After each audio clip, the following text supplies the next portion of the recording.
Yeah. All right. Good morning and hello from SIMO. We are here at Reimagine Asian. It's a platform to talk about new ideas and new possibility to reinvent, improve, and make the Southeast Asian better.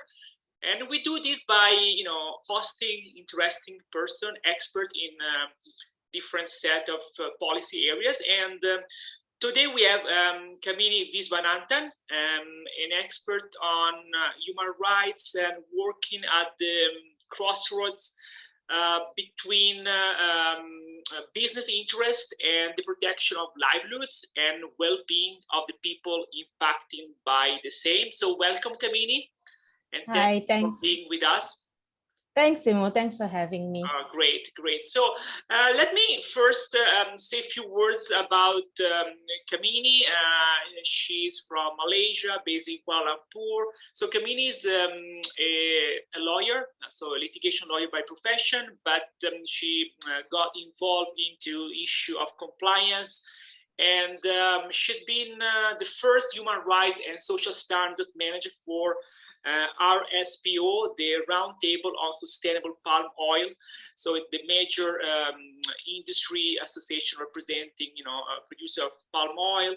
And there, Kamini played a big role in reviewing the principle and criteria in 2018 and other policies, including the Child Rights Guidance series for key oil industry players.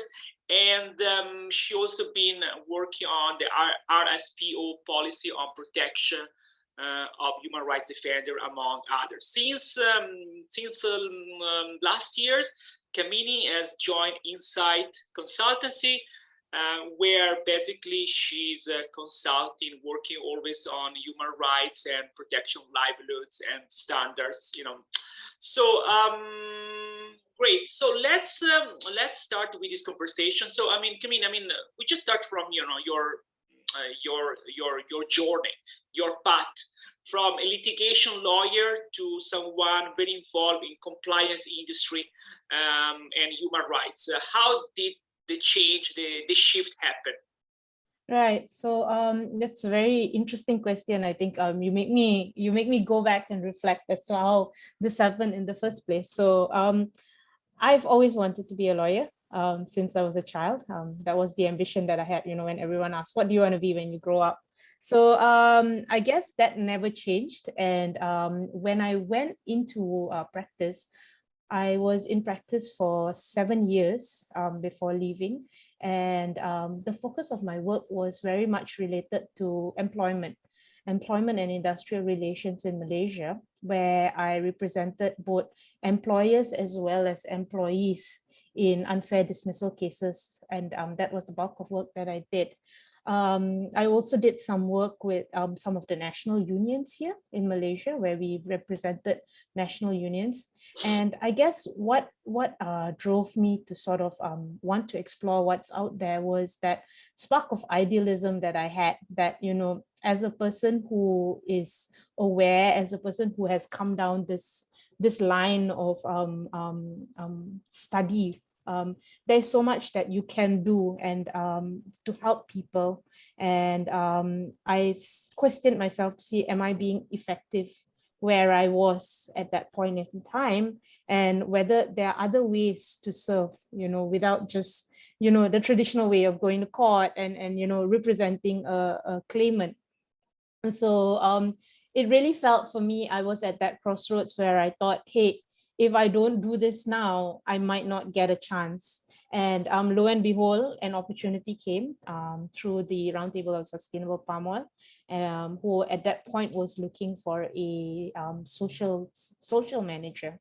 And when I looked at it, it was really simple. When I looked at the JD, it was like, yes, you're looking at labor issues. I was like, think that's something that I can do. You're looking at issues relating to indigenous communities, and like, think that's something that I'm interested in.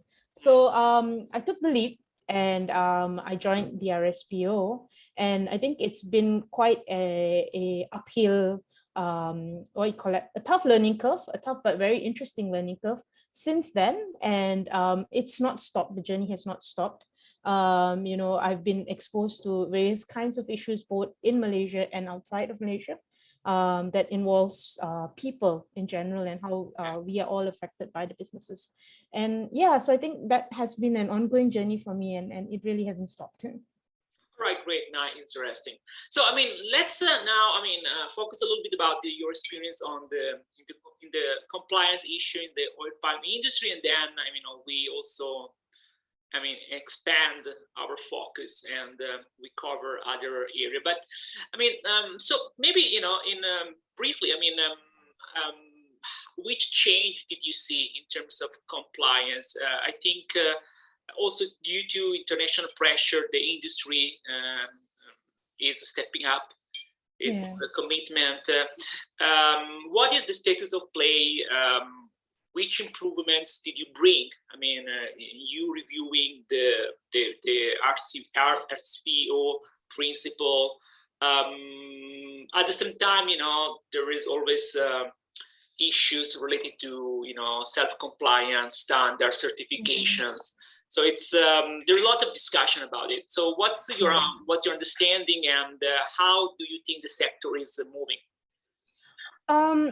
Well, I think first and all, the fact that we're seeing issues crop up itself, and it's coming up to the surface and media is picking up on it, I think that is a plus point, because before this, everything was hidden and we didn't know what we didn't know, right? And I'll tell you this, as a Malaysian, I was not aware of the level of discrimination, or not conscious of it, that people who work in plantations face, the housing issues, the working hours, the PPE, not being able to use safe protective wear, the dangers, and it's really crazy that we are not aware of this, the gender discrimination element as well. And the fact that it's coming up to the surface, I think that is really good. That's one thing. And I think the fact that you're seeing the industry shift in terms of what are their priorities. So for instance, when the RSPO started, the focus was really on the environmental aspects of the industry. And now we see the shift moving towards human rights compliance and labor issues and community well-being issues. And more recently, there's a lot of talk on gender equality, and gender-based violence issues are coming up to the surface as well. So the fact that it's coming up shows that there is an acknowledgement that these issues are happening. And you also see companies moving away from that space of denial into, okay, yes, they're here, but how do we deal with them? These are the complexities that we are facing. Where can we, put in interventions that are effective in ensuring that, people are not suffering, or people are not facing this sort of repercussions. And the one good way, I think, of witnessing this change is the RSPO Principles and Criteria of 2018, because we saw a shift. And with what you must understand is the RSPO is a member-based organization that is made out of all the stakeholders in the palm oil industry. So that includes your NGOs, your social NGOs, environmental NGOs, but it also includes the markets, so the buyers, the people who buy the Mars, the Unilevers of the world, and also the growers, the people who grow palm oil. And of course, more important or very important stakeholder, which is the financial institutions as well, the guys who fund and provide loans. So it was good to see that this whole membership collectively agreed to step up and bring, to raise the standards when it comes to human rights, which you would say that is one of the best standards that is out there when it comes to agricultural practices. Yes, it has been challenging in terms of implementation, but I also feel that it's because, people are trying to sort of get their ground on how do we move to the next scale. And that's where, RSPO is helping, I believe, in like you mentioned just now, the policies, the guidance documents. That's where it comes and says, okay, guys, this is how we do it, let's try this out. Let's make systemic changes, because without systemic changes, it's going to be hard to operationalize the intention of these indicators. And yes, incidents will continue to happen because we are not we're not looking at it from an environmental perspective. It's very easy. I mean, I wouldn't say it's very easy, but it's easier to measure environmental indicators because you don't have the element of the subjectivity of a human mind. But with social indicators, you're dealing with people, so you can have the best systems in the world, but if you're going to have an anomaly of a human being, there are going to be room for changes, and we have to be cautious. So there's a lot of learning and evolving, and I think people are moving, generally trying to move in the right direction. There is falters, but you've got to pick up and move, because otherwise then you just go down into a very deep dark hole of distrust. Okay, I see. It's interesting because at the beginning you were mentioning how important it is to connect the dots, because when we think about the palm oil industry, we immediately talk about or refer to deforestation, but there are so many issues all interlinked: human rights, labor issues, migration issues. And I think it's very important to kind of, be able to link each issue. It's not just about deforestation, but it's all about, the ecosystem and all the different issues that interplay, right? Yeah. So, and it's even more interesting as you go down the road, you actually see that the people element and the environmental element there's no necessary disconnect between the two, and it can work together harmoniously. And we really see that when you look at the management of communities, where the communities come, some companies have created initiatives where they work with the communities to enhance the what's the term, HCV, the conservation value of that particular area as well. So you're working together with the communities to ensure that their rights are protected, but and at the same time, the environmental value of that particular area is also protected. All right, I see. And I mean, in 2018, I think you were instrumental in introducing a new criteria, 7.12, isn't it? About deforestation, right? That was a big shift. I mean, a paradigm shift, I guess. Yeah. 7.12 was quite a big shift, and there was a lot of that was when you saw the interplay between the human rights element and the environmental conservation value element coming into play together. Okay, I see. All right.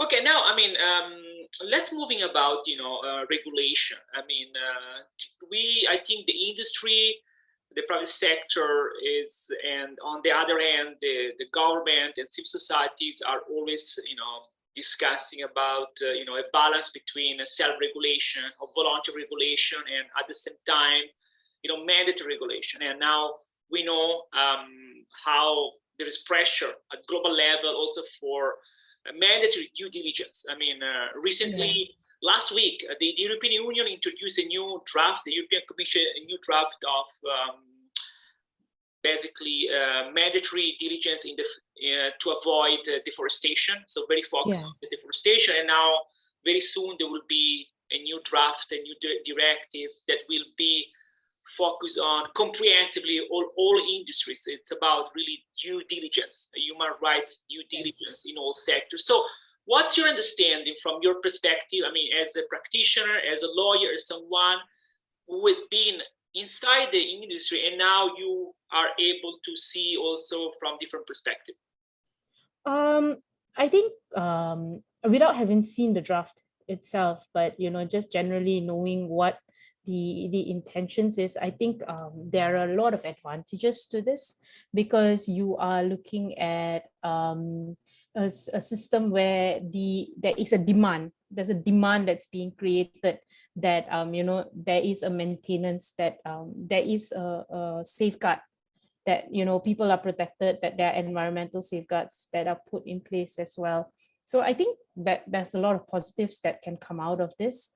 But I understand that there are also challenges from the companies that are, the countries that are supplying, because and I think this is a natural what's the word for it? It's a natural response, perhaps, that, oh, we're being told that we can't develop in the way that we need to develop. And, it's the natural, what you call it, assumption that, the global South, right? Global North is imposing criteria in terms on the global South. But having said that, I think these are good parameters that is necessary for us to protect what we have. And it is a good space for us to create practices that is not going to hurt us in the long run.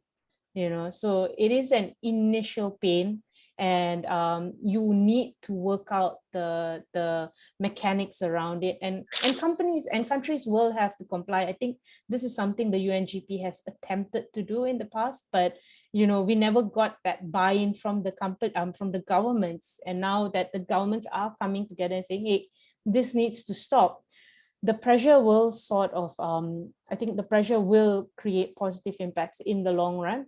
It's just very, very, I think perhaps quite painful for the supplying countries at the moment. But having said that, you do see action being taken. For instance, in Malaysia, we have that new national action plan on forced labor that which I have not seen the draft of, but I understand that there is a lot of what you call it, lessons that has been taken from the previous WROs that was imposed in Malaysia on the Malaysian palm oil sector and the rubber glove industry.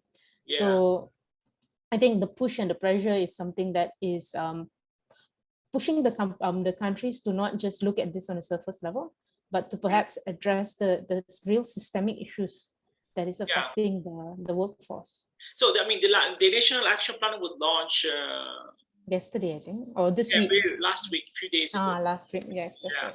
And also, I mean, it's interesting because Malaysia looks like stepping up. I mean, it's also joined the Alliance 8.7, that is basically the article, I mean, the goal, the target of the SDG against the focus on child labor and forced labor. And also, not only that, I mean, the Human Resource Minister of Malaysia also said that the country will join the Pathfinder. So that is like, that's right. This country are going to go faster and farther in this issue. So there is a new commitment, a new resolve by the government, and it is very positive. Yeah, that's right. So I mean, for once, we're not sweeping it under the carpet, or at least, I mean, that would have been my impression of the way things were managed in the past. But there seems to be commitments. I think what I would like to see is actually amendments to the main acts of Parliament when it comes to employment, because quite a few of it, like the Employment Act, for instance, to begin with, it's a very messy legislation, but it doesn't really reflect the way the labor market has grown in this country. Because if you look at the Employment Act, it's 1956, right? The original act. And that was when Malaysia gained its independence. So, 60 plus years on, a lot of the provisions don't apply. And when you look at the labor market in Malaysia, the number of migrant workers, or at least pre-pandemic, surpassed local workers, right? So you have to make provisions that is going to be effective or very relevant to your workforce, which might not be the case right now. So I think I would be very interested to see if that picks up again. There was some talk about amending quite a few of the legislations in Malaysia. And that was in 2018, 2019. But, it sort of went silent, and understandably because of the pandemic, right? But I'm looking forward. Yeah, I'm hopeful that might make a difference. Yeah. And I was reading the new draft directive by the European Commission to curb deforestation. So, I mean, there are still some shortfalls in terms of civil liability, in terms of protecting the indigenous people, in terms of not including, for example, rubber and maize related products. But the good thing is, I mean, this is just a draft. So on the one side, the European Parliament is going to push for stricter compliance regulation and components of this directive. But on the other side, it's in the press release is mentioned that the European Commission will also interact and engage a producer country. So I guess Malaysia, Indonesia will also be part of the discussion. I think this is also a positive thing rather than imposing top-down a regulation that can be very harmful to the economy of a country like Malaysia, I guess. Yeah, I think it might be essential because I think, and it's not only countries like Malaysia and Indonesia, you're also looking at the West African countries. Oh yeah. You know, where the level of development is still not as developed as Malaysia and Indonesia. So, you know, you are looking at these countries that are balancing poverty versus you know, conservation. So it's very hard. I mean, I don't envy the position of the leaders of those countries. Yeah, it's a very hard, tough what do you call it? It's a tough thing to balance. Yeah, definitely. But I mean, overall, I mean, you think that you know, also the other more comprehensive, that's called Sustainable Corporate Governance Directive, that is gonna touch all the product, all the industries, not just deforestation, like this draft recently released. Do you think, like, overall, this idea of mandatory due diligence, human rights due diligence, makes sense? It's what we need, right, to push the industry or to nudge them? Or do you feel like it's better to be on the side of more voluntary kind of standards? It's a very good question. I think that I am game for trying out. I'm game for trying this out. Sorry, I didn't get you there. A difficult question for you, I guess. Yeah, no, I'm game for trying it out, of course. You know, having the mandatory due diligence come in to see if this is something that will work. Is it the answer? I think we need to find out, and we can only do it if we try it, right? Trying to see how it works. Yeah. Yeah, I do see, like, I mean, drawing from the example of certification standards, right? Where, you know, maybe 10 years ago, everyone thought that was God's answer to these issues. And we're seeing how they are faltering right now. You know, there's so many criticisms on how you know, audits are done, and you know, it's not really effective. You know, some parties have come out and said it's not effective. But what we've learned from it is that with sustainability standards, you are providing a level or a platform for companies to aspire towards, or to work, or to you know, if you're there, then for you to step up. Is it the answer? We all know, no, that's not the only answer, but it is part of a toolbox, right? Okay. Yeah. And at the end of the day, I think it's like the carrot and the stick sort of argument, that, you know, companies, if you do impose a stick, you're going to do it because they have to do it. You know, the intention might not be, I know it's very idealistic for me to say, but it's not a genuine intention. So when you do something, you know, out of compliance, your response, the reaction that you get might not be the ideal. You know, you might not be making everybody, I don't know whether I want to say happy, but you might not be getting the intent that you want, which is, you know, taking care of the environment. You know, people are happy, people are protected. You know, there has to be, I mean, at the end of the day, there has to be a desire to want to put in these measures in place. And you can do that. Like, I know some companies, without mentioning names, you see a shift in the way their sustainability efforts are progressing, when you see the management actually wanting, the genuine want to make a change, as opposed to companies that are doing it because they're bowing down to pressure.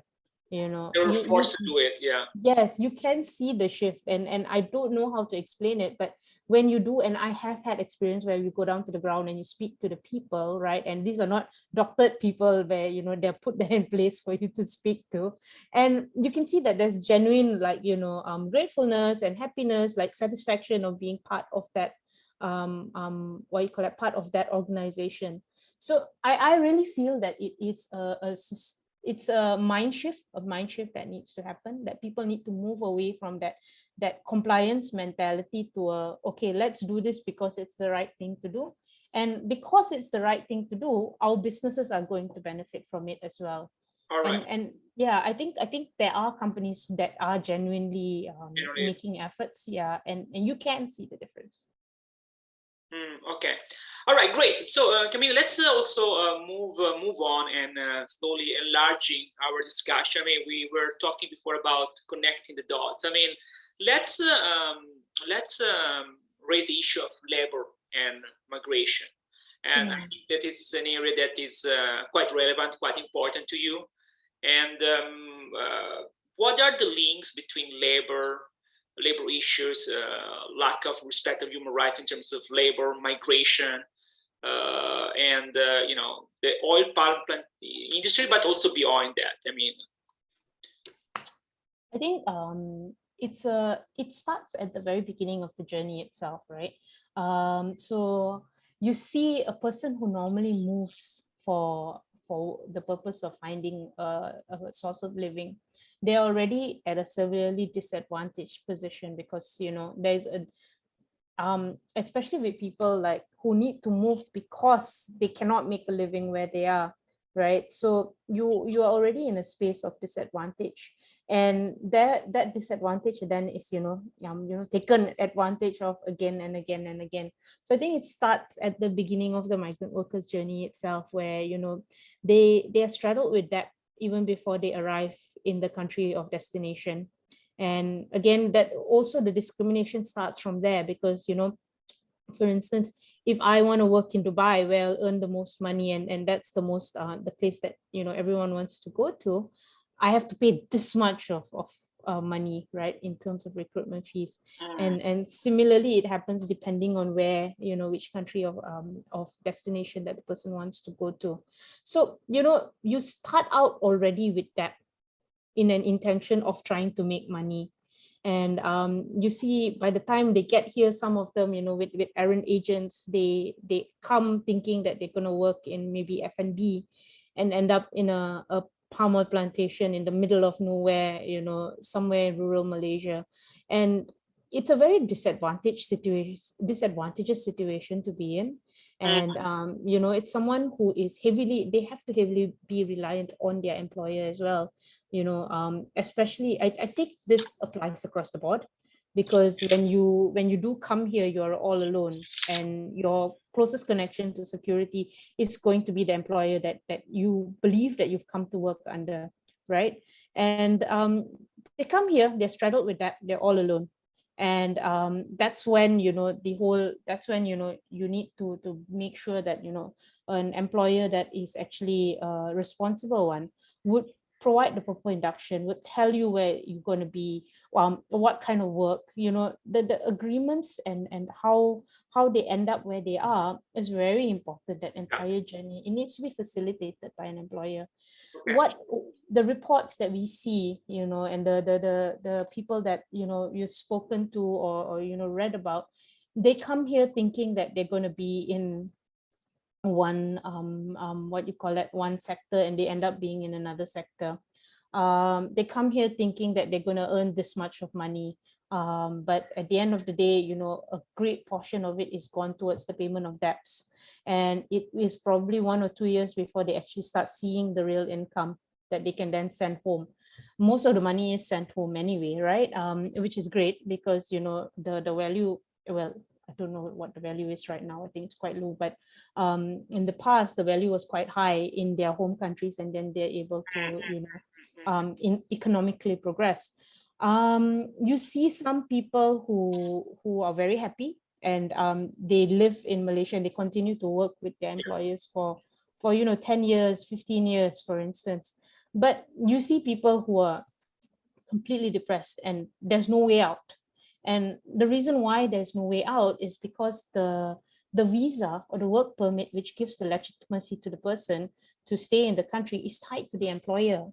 And what that means is, I can't leave this employment and go to another employer if I don't find it compatible, like the rest of us have that option to do, they don't have that option. And I think that also sort of puts them in a limited space of movement. Your freedom of movement is impinged. I don't earn enough. I don't even understand what's going on with the deductions on my checks. When it comes to overtime, it's like, they're sometimes taken advantage of, because, there's nothing to do. You're living in a plantation in a house full of, 5 or 10 men, and there's nowhere to go. There's nothing to do. Yeah. So, the mandors just ask them, hey, do you want to work overtime? And they work excessive overtime, which go beyond the law.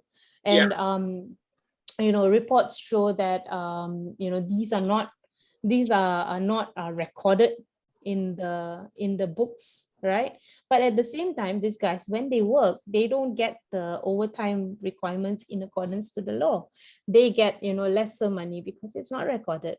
But on their end, they're like, okay, I'm still going to earn more. It's better than wasting the day away. Yeah. So, there's just so many layers here. And then, there's also the layer of, how the shift of papers happen, and lo and behold, without the person's knowledge, they become undocumented for the fault of the employer and the agent.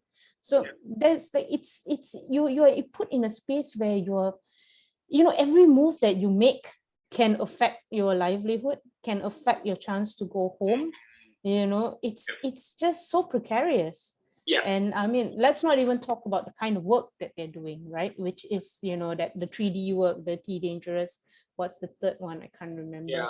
Yeah. So it's like everywhere, in every turn that you make, I'm just, I've just got to watch out. I've got to watch out for myself. Yeah.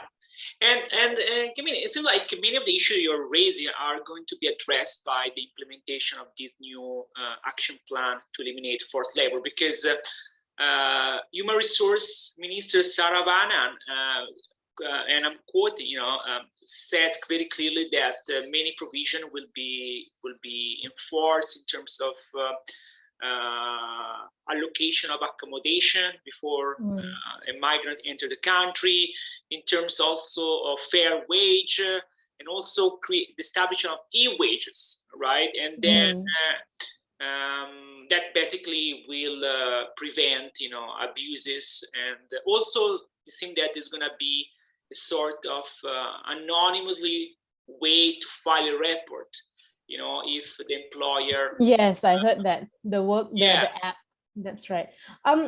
It's brilliant if it works. And I applaud the fact that finally the ministry is acknowledging that there are gaps. Yeah. And they're working on it. I must say though that I think one of the biggest challenges that we've noticed is that while we might have regulations, and to be fair, although there are gaps, the Malaysian law does provide when it comes to the basic tenets of employment law.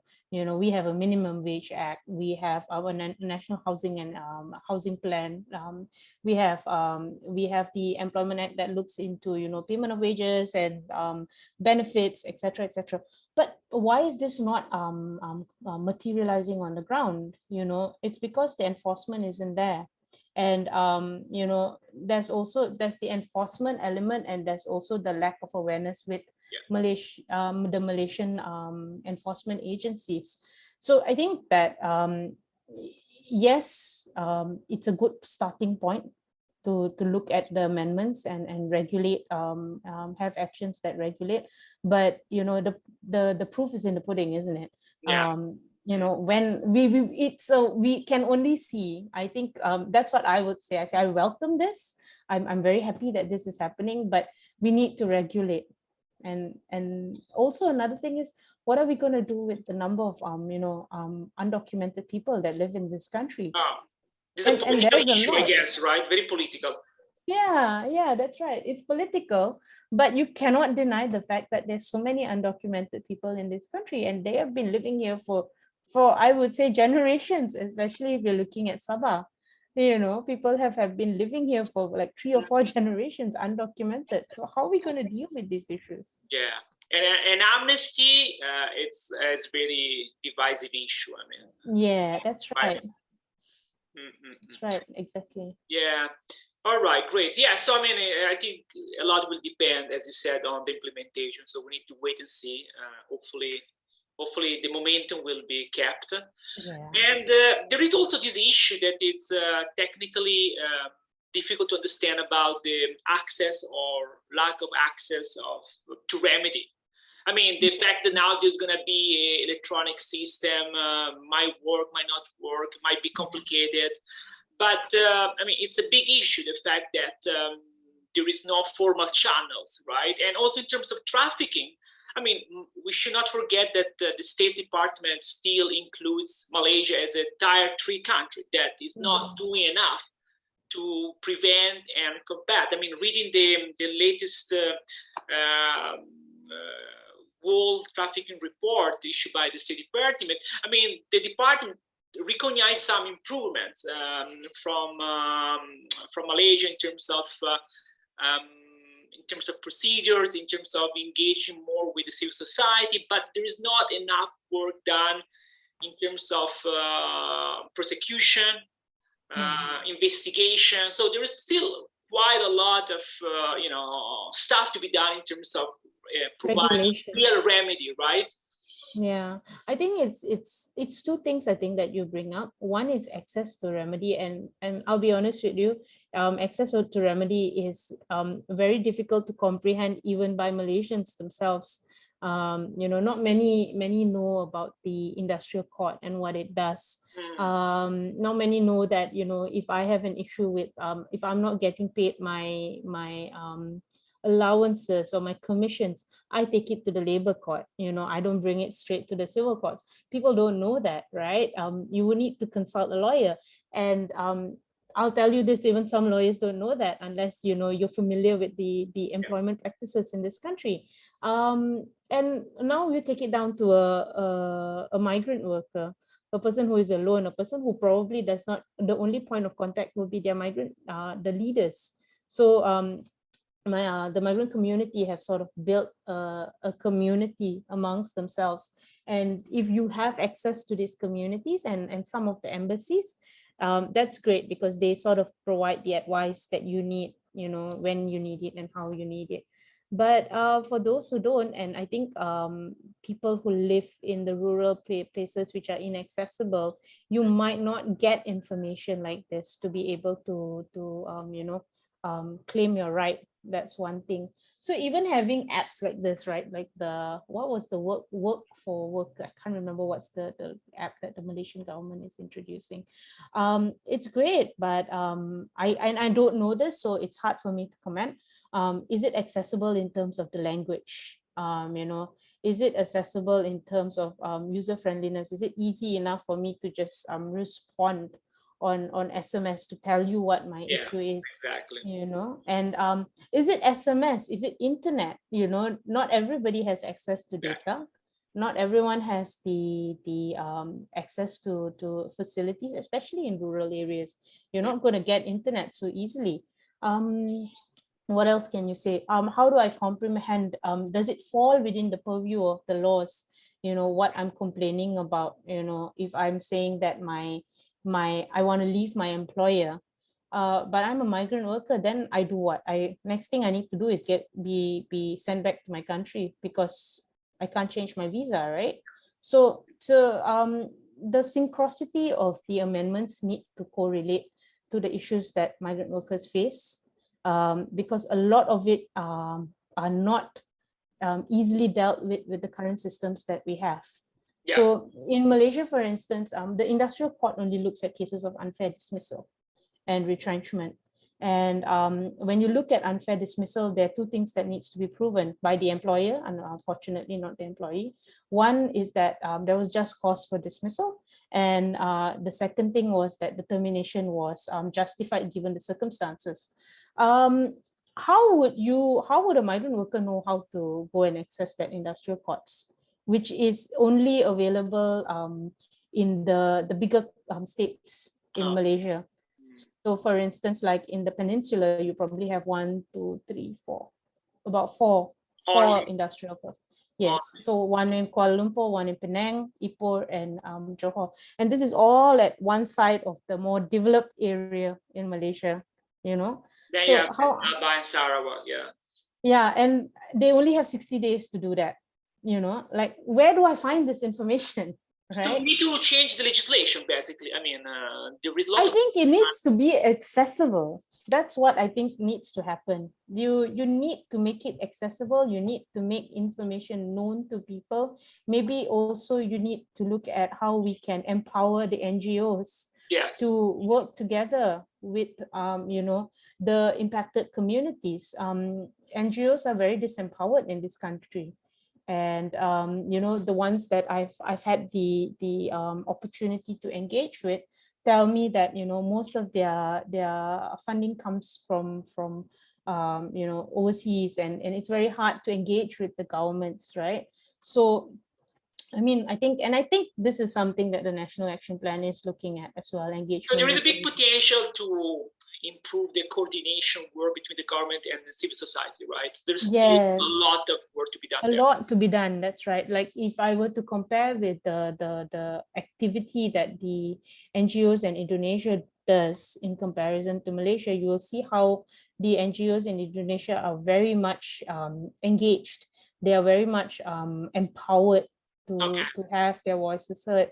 And this is when I was working in the RSPO. It was very challenging for us to engage with the NGOs here, simply because they didn't have the time, you know. So it's a quite a what you call that? It's something that needs to be done, I think. And there's a lot of distrust as well, which needs to be looked at between the civil society organizations and the government. And Indonesia, instead, they are much more empowered and much more capable. It feels like it. Yeah, it feels like they're a lot more empowered. It was very much, it was easier to engage with the NGOs in Indonesia, from my experience. Interesting. Okay, nice.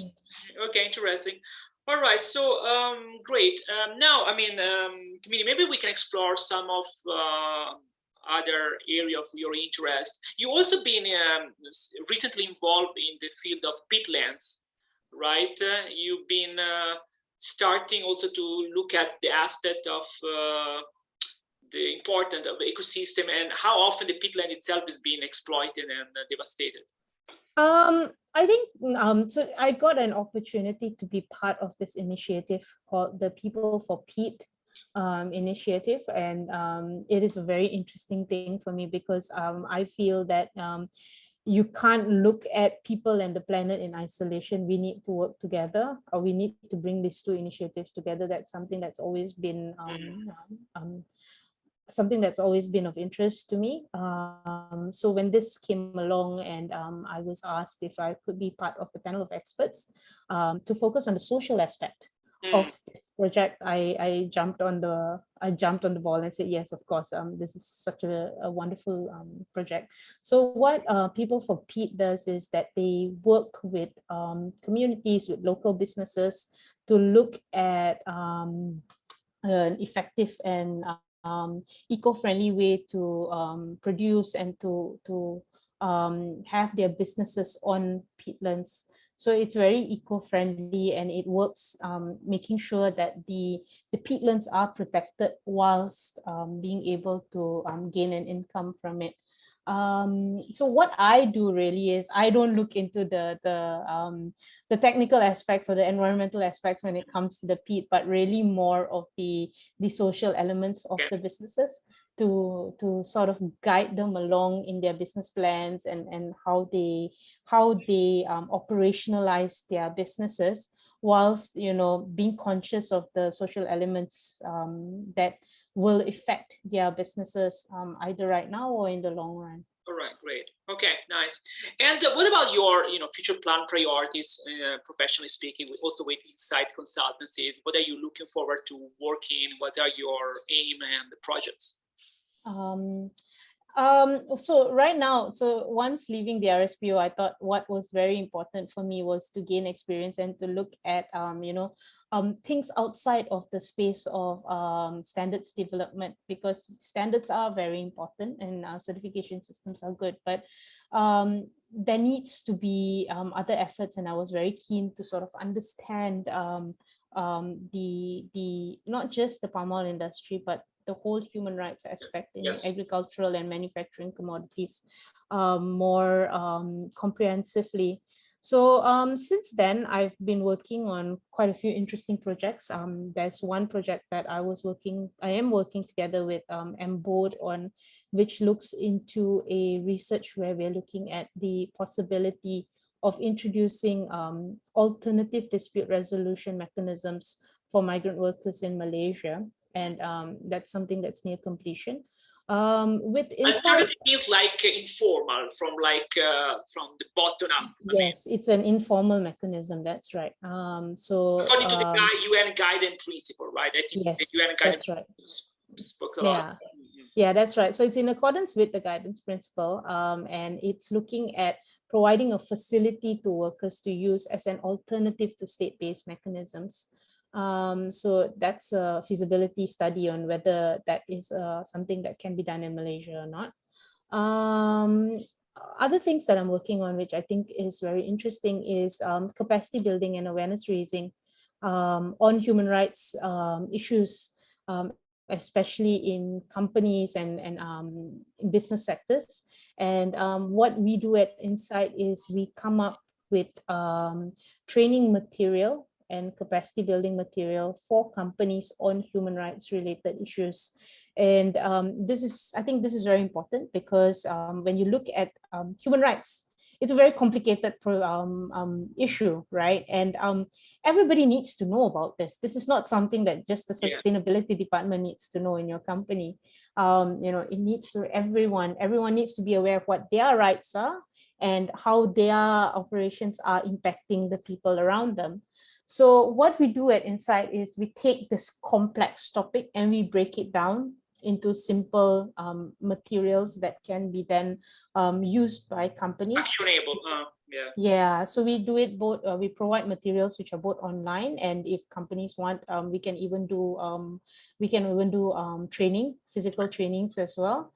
And that's something that I think is very very important, and there is a need right now. Yeah. Across sectors, I think, not just agriculture. So that's something that we are working on. And I think besides that, I also do provide consultancies with companies on their policy development, if they want to develop policies, if they just want to do an audit on their company to see if they're doing everything in accordance of the systems. And basically, I'm just exploring as well, because I think it's very important to hear the voice on the ground. If you want to make a difference, you need to reach out to the people that is being impacted.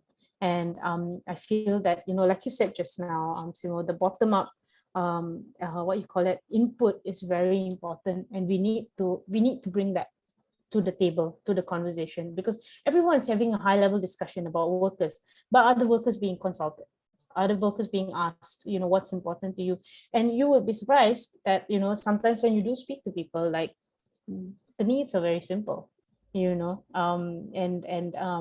they want, what they want might be quite different from what is being discussed. So I think it's very important to bring this to the drawing board as well. And for me right now, it's gaining the exposure and trying and understanding where and what this information is, and how we can help serve the people that we are intending to serve. Right. And I guess there is a lot of work. There was recently news about Dyson, the English manufacturer. Yes, that's right. Forced to break their working relation with Malaysia. One of the companies here, that's right. I saw that as well. Human rights issue. Well, all right, great. So now, before wrapping up, Kamini, like maybe, a suggestion for anyone who is maybe right at the beginning of her or his career, maybe still studying law or interested the work between human rights and the role of private sector. That is a huge area, and there is so much that can be done. Well, what are your suggestions as a practitioner, as someone who is really deeply passionate about the issue? I think So someone told me this once when I first started working. They said that your career should be like a hourglass, right? So you should start by exploring everything on the top. So keep it as general as possible. But towards the middle, when you sort of find your niche and as you experience everything, you'll know what you like and what you don't like. And, you know, so the funnel sort of becomes Okay. smaller. So zone it in, zone it in, zone it in. Spend a significant amount of time doing what you're passionate about, and then maybe consider expanding it as you grow older. So I feel that I may be at that space where I haven't reached the funnel in the middle yet, right? But I'm still in between that space there where I'm still exploring.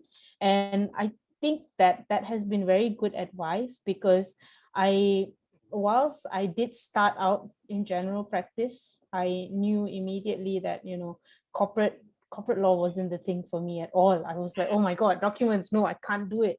But as I zoned in, you know, it's slowly becoming very clear where I would like to be. But I'm also still in a space where I am still exploring. So whilst this might be of interest to me now, who's to say what's going to happen in a year or two?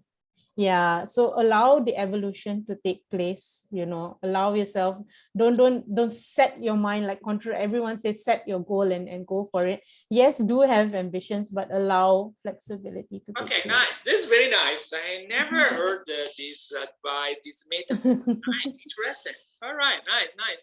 All right, so I mean, Kamini, do you want to add anything? Do you want to share anything else before wrapping up? I think that thank you so much for this opportunity, and I really hope that this could be one piece of an effort that would sort of spark interest in this subject matter. I feel it's very important for us, just generally as consumers, to know, you know, what are the impacts of the things that we eat, the things that we use, you know, on not only on the environment but also on people as well. You know, having that consciousness is very important, I feel, and if this effort can help in creating the consciousness so that we are more conscious about the things that we do, you know, and consume and buy, that would be great. I think we just need to become a bit more conscious about what we're doing and the impact that we are having.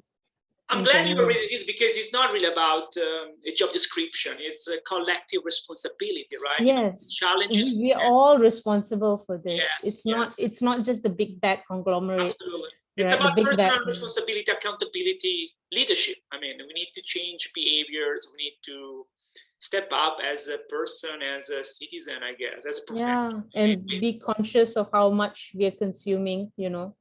The waste that you know we create through our demand as well. So I feel that we're all responsible in one way or the other.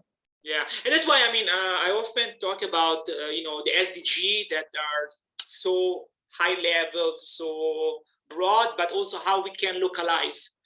And I think Malaysia is also doing a pretty good job in localizing, bring it down at the grassroots level and try to involve people, citizens, and make them understand that it's also their responsibility to get to the targets, not just the government action plan, rule regulation, and compliance, but it's really about the people's behavior and decision. Yeah, I think collectively we can make a difference, because at the end of the day, where's the demand coming from, right? If not from the consumers. Yeah. Great. So. Yeah, okay, that's we end with this call for action for everybody. So, all right, Kamini. So, thank you so much. I closed the recording. So it was a great pleasure. Thank you for your time. I know you're super busy, and thank you for joining Reimagine Age, and possibly will help people to understand more about the importance of the human rights in the corporate sector and the role that each of us can play. All right, great. Thank you so much, Kamini. Thank you. Thanks, Imo. Thank you.